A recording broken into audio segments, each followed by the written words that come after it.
नमस्ते welcome to vocabulary connect vocabulary कनेक्टको आजको नयाँ क्लासमा तपाईँलाई स्वागत छ।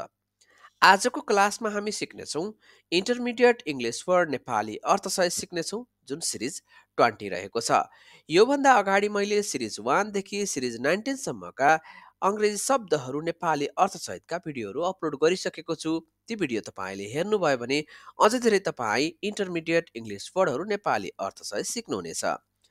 आजको सिरिज 20 मा पनि हामी त्यस्ता उपयोगी महत्त्वपूर्ण धेरैभन्दा धेरै अङ्ग्रेजीमा कुराकानी गर्दा प्रयोगमा आउने र अङ्ग्रेजी लेख्दाखेरि प्रयोगमा आउने महत्त्वपूर्ण इन्टरमिडिएट इङ्ग्लिस वर्डहरू नेपाली अर्थसहित सिक्नेछौँ। भिडियो एकदमै महत्त्वपूर्ण छ। भिडियोलाई अन्तिमसम्म नछुटाइकन स्किप नगरिकन हेर्नुहोला। कुनै सुझाव सल्लाह अनि प्रतिक्रियाहरू छन् भने कमेन्ट बक्समा कमेन्ट गर्नुहोला। तपाईँको सुझाव सल्लाह अनि प्रतिक्रिया अनुसार तपाईँका लागि नयाँ अनि फरक खालका क्लासहरू लिएर आउनेछु। सो आजको क्लासलाई ढिलै नगरिकन सुरुवात गरौँ। Let's get started. Benchmark. Benchmark भनेको मापदण्ड। मापदण्डलाई इङ्ग्लिसमा बेन्चमार्क भनेर भनिन्छ। के भनिन्छ? Benchmark. Break even. Break even भनेको न घाटा न नाफा हुने बिन्दु।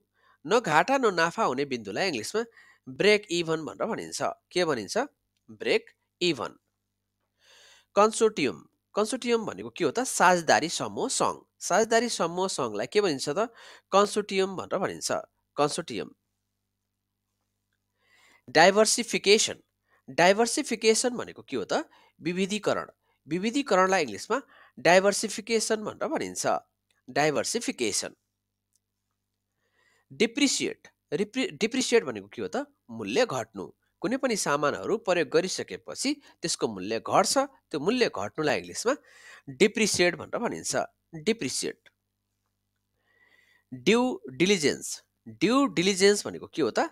आवश्यक परीक्षण अथवा कानुनी जाँच। कानुनी जाँच गर्नु अथवा आवश्यक परीक्षण गर्नुलाई इङ्ग्लिसमा के भनिन्छ? ड्यू डिलिजेन्स भनेर भनिन्छ। Due diligence. E commerce. E commerce भनेको अनलाइन व्यापार। अनलाइन व्यापारलाई इङ्ग्लिसमा ई कमर्स भनेर भनिन्छ। E commerce. इन्डोर्समेन्ट। इन्डोर्समेन्ट भनेको के हो त? समर्थन प्रमाणीकरण। समर्थन अथवा प्रमाणीकरणलाई के भनिन्छ त? इन्डोर्समेन्ट भनेर भनिन्छ। इन्डोर्समेन्ट। इक्विलिब्रियम।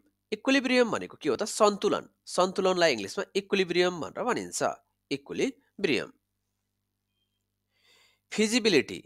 फिजिबिलिटी भनेको सम्भाव्यता। सम्भाव्यतालाई इङ्ग्लिसमा फिजिबिलिटी भनेर भनिन्छ। के भनिन्छ? Feasibility. Fiscal year. Fiscal year भनेको आर्थिक वर्ष। आर्थिक वर्षलाई इङ्ग्लिसमा फिस्कल इयर भनेर भनिन्छ। के भनिन्छ? Fiscal year. फ्रेन्चाइज। फ्रेन्चाइज भनेको स्वीकृत शाखा व्यापार। स्वीकृत शाखा व्यापारलाई इङ्ग्लिसमा फ्रेन्चाइज भनेर भनिन्छ। के भनिन्छ? फ्रेन्चाइज। फ्रेन्चाइज भनेको स्वीकृत शाखा व्यापार। Gross income. ग्रस इन्कम भनेको जम्मा आम्दानी कर कट्ट अघि, कर काट्नुभन्दा अगाडिको जम्मा आम्दानीलाई इङ्ग्लिसमा ग्रस इन्कम भनेर भनिन्छ। Gross income. इन्क्रिमेन्ट। इन्क्रिमेन्ट भनेको वृद्धि अथवा बढुवा। वृद्धि अथवा बढुवालाई इङ्ग्लिसमा इन्क्रिमेन्ट भनेर भनिन्छ। के भनिन्छ?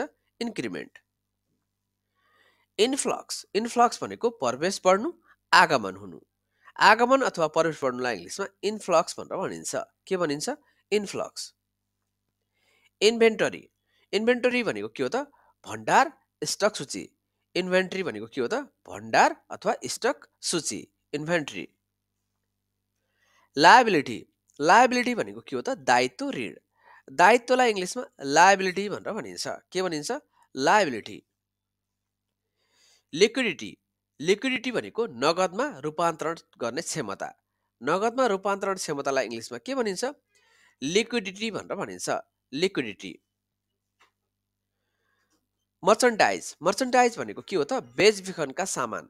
बेचबिखनका सामानलाई मर्चन्डाइज भनेर भनिन्छ। मोनिटाइजेसन। मोनिटाइजेसन भनेको पैसामा रूपान्तरण गर्नु। पैसामा रूपान्तरण गर्नलाई के भनिन्छ? मोनिटाइजेसन भनेर भनिन्छ। मोनिटाइजेसन।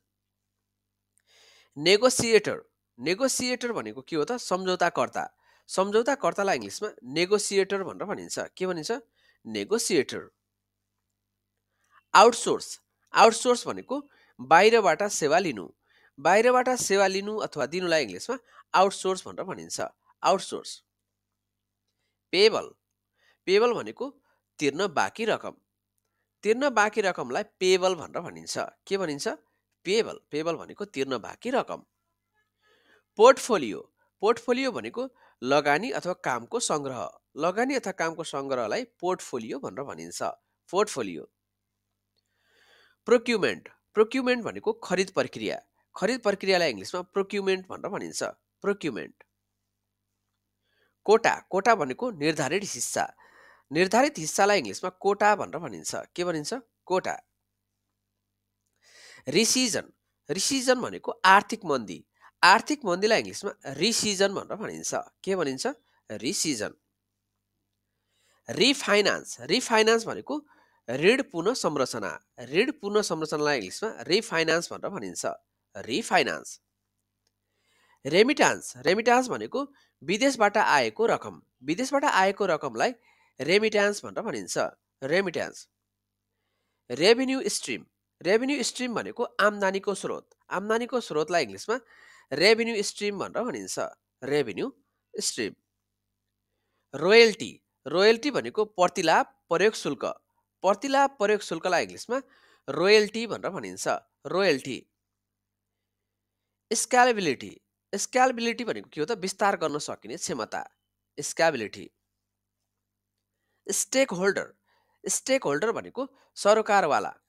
सम्बन्धित मान्छे अथवा सरकारवालालाई इङ्ग्लिसमा स्टेक होल्डर भनेर भनिन्छ। Stake holder. सब्सिडायरी। सब्सिडायरी भनेको सहायक कम्पनी। सहायक कम्पनीलाई इङ्ग्लिसमा सब्सिडायरी भनेर भनिन्छ। सब्सिडायरी। ट्यारिफ। ट्यारिफ भनेको कर शुल्क। कर शुल्कलाई इङ्ग्लिसमा ट्यारिफ भनेर भनिन्छ। के भनिन्छ? ट्यारिफ। ट्रेडमार्क। ट्रेडमार्क भनेको दर्ता चिन्ह। दर्ता चिन्हलाई इङ्ग्लिसमा ट्रेडमार्क भनेर भनिन्छ। के भनिन्छ? ट्रेडमार्क। ट्रान्सप्यारेन्सी। ट्रान्सप्यारेन्सी भनेको पारदर्शिता। पारदर्शितालाई इङ्ग्लिसमा ट्रान्सप्यारेन्सी भनेर भनिन्छ। के भनिन्छ? ट्रान्सप्यारेन्सी। टर्नओभर। टर्नओभर भनेको कारोबार कर्मचारी परिवर्तन दर। टर्नओभर। अनइम्प्लोइमेन्ट। अनइम्प्लोइमेन्ट भनेको बेरोजगारी। बेरोजगारीलाई इङ्ग्लिसमा अनइम्प्लोइमेन्ट भनेर भनिन्छ। के भनिन्छ? Unemployment. Upfront payment. Upfront payment भनेको अग्रिम भुक्तानी। अग्रिम भुक्तानीलाई इङ्ग्लिसमा अपफ्रन्ट पेमेन्ट भनेर भनिन्छ। Upfront payment. भेन्चर। भेन्चर भनेको जोखिमयुक्त व्यापार अथवा उपक्रम। भेन्चर। भायबिलिटी। भायबिलिटी भनेको कार्यान्वयन योग्यता। कार्यान्वयन योग्यतालाई इङ्ग्लिसमा भायबिलिटी भनेर भनिन्छ। भायबिलिटी। होलसेल। होलसेल भनेको थोक बिक्री। थोक बिक्रीलाई इङ्ग्लिसमा होलसेल भनेर भनिन्छ। होलसेल। वर्कफोर्स। वर्कफोर्स भनेको कामदार समूह श्रम शक्ति। कामदार समूह श्रम शक्तिलाई के भन्छ? वर्कफोर्स भनेर भनिन्छ। Workforce.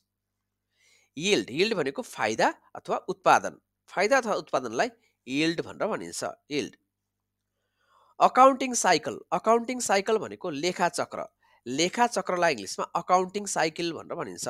Accounting cycle. Brand equity. Brand equity भनेको ब्रान्ड मूल्य। ब्रान्ड मूल्यलाई इङ्ग्लिसमा ब्रान्ड इक्विटी भनेर भनिन्छ। Brand equity. Cash cow. Cash cow भनेको स्थिर नाफा दिने उत्पादन व्यापार। Cash cow. Market penetration. Market penetration भनेको के हो त? बजार प्रवेश स्तर। बजार प्रवेश स्तरलाई इङ्ग्लिसमा मार्केट पेनिट्रेसन भनेर भनिन्छ। Market penetration. Value proposition. Value proposition भनेको के हो त? मूल्य प्रस्ताव अथवा ग्राहकलाई दिने विशेष फाइदा। Value proposition. सो गाइज, आजको भिडियो तपाईँलाई कस्तो लाग्यो? मन पर्यो भने लाइक अनि सेयर गर्नुहोला। कुनै सुझाव सल्लाह अनि प्रतिक्रिया छन् भने कमेन्ट बक्समा कमेन्ट गर्नुहोला। तपाईँको सुझाव सल्लाह अनि प्रतिक्रिया अनुसार तपाईँका लागि नयाँ अनि फरक खालका क्लासहरू लिएर आउनेछु। सो आजलाई यति नै। अब हामी अर्को सिरिजमा भेट्नेछौँ। See you next series. Thank you for watching vocabulary connect.